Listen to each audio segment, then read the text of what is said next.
Justiin. Joo.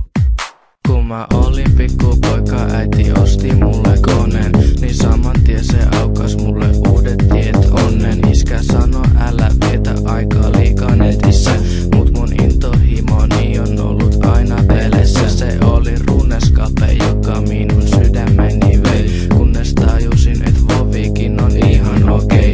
Äiti sano pidä mielessä sun koulukaveritkin, mutta mieluummin mä surfan nettisivuja pitkin. Jos sä luulit voivas alkaa meille päätä alkoa, niin sun pitää todistaa, että sä osaat pelata.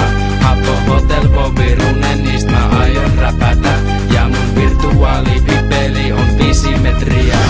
Mä kasvoin isommaksi, niin mä ostin PS:n, ja siinä samalla mä opin rakastamaan CS. Siinä meni rahat konekin, kun vähän varetin, mutta aivan sama minä uuden koneen varastin. Ja jos sä vil välttämättä haluut tulla tähän mun oma pelimaailmaan, niin mikäpä mua estää delete-nappulaa painaa. Killer Masa 69 Terveistä ja kuusel, ja me hakata sun paskarunen ukkos, jonka jälkeen huudat apuaan, kun sä olet johtosotkussa. Jos sä luulit voivas alkaa meille päätä aukoa, niin sun pitää todistaa, että sä osaat pelata.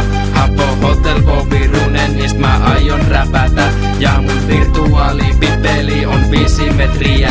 Killer Massa 69 ja teurastaja 64 tulee vallottaa vielä maailman, ja sä olet meidän tiellä ihan sama miten paljon kehität sun pelitaitojasi.